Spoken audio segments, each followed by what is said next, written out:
F-15EX returns to Kadena as U.S. Air Force shifts to newer air power. The combat jet that is supposed to replace an aging fighter fleet on the front lines of the Pacific flew back into Okinawa this week,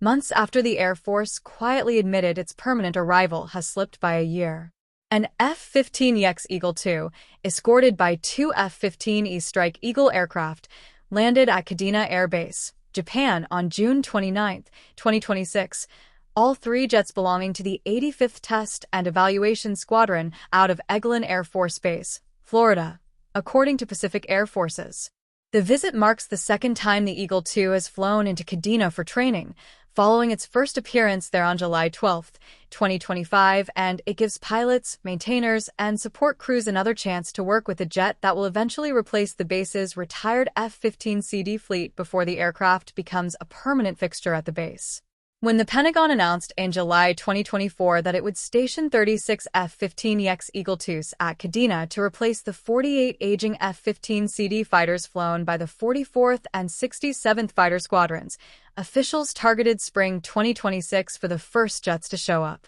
A labor strike at Boeing's St. Louis production plant, which ran from August 4 to November 17, 2025, pushed that schedule back, and Air Force Secretary Troy Mink told the Senate Armed Services Committee on May 21, 2026, that the service now expects to deliver the first aircraft to Kadena in 2027, with the full transition wrapping up by 2028 or 2029, roughly a year behind the original plan. In the meantime, Kadena has leaned on rotating squadrons of F-22S, F-16S, and F-35S to keep a credible fighter presence on the island, a stopgap arrangement that has already stretched well beyond what anyone anticipated when the last active-duty F-15C flew its final Air Force flight at the base on January 24, 2025, closing out 45 years of Eagle operations there. The F-15EX itself is not a stealth fighter, and the Air Force has never pitched it as one, but it represents a significant leap over the F-15CD it is replacing.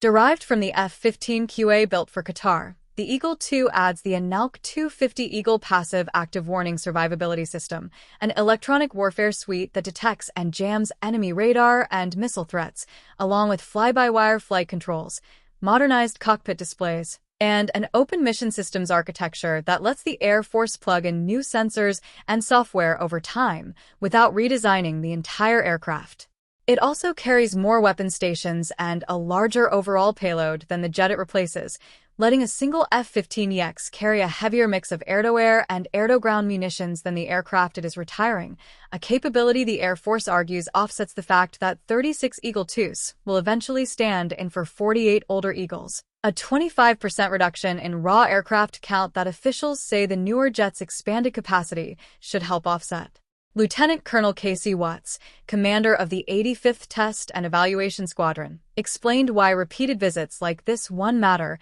even though the permanent jets are still years away. Building familiarity with the aircraft now will help ensure a smooth transition as the Eagle II becomes part of Kadena's long-term mission and strengthens combat readiness across the Indo-Pacific, Watts said. During the visit, airmen from across the 18th Wing, Kadena's host unit, are working directly with the test aircraft to refine coordination between operations, maintenance, and mission support teams, testing out the logistics chains, sustainment procedures, and combat generation processes the base will eventually need once its own F-15EXs arrive for good rather than on a temporary training rotation. That distinction matters because a fighter jet is only as useful as the ecosystem supporting it, and building the muscle memory for how to load weapons, service engines, and keep a jet flying at operational tempo takes years of practice that cannot simply begin the day the first permanent aircraft touches down. Brig General John Gallimore, the 18th Wing Commander, framed the visit as part of a longer arc for the base rather than an isolated training event.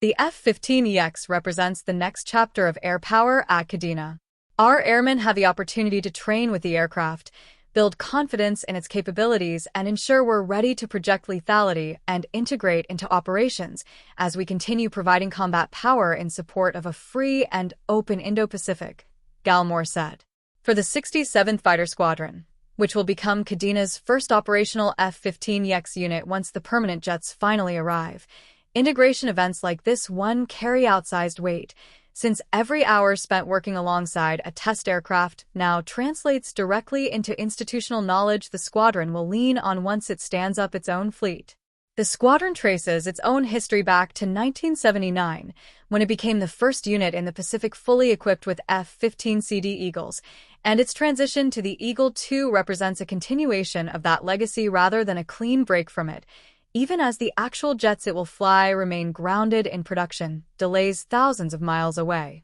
Kadena sits roughly 400 miles from Taiwan, close enough that the base's fighter capability functions as one of the clearest signals Washington sends about its commitment to the region, and every month the F-15EX transition slips is a month the base continues operating on a fleet of borrowed, rotational aircraft rather than a permanent force built and trained specifically for its mission.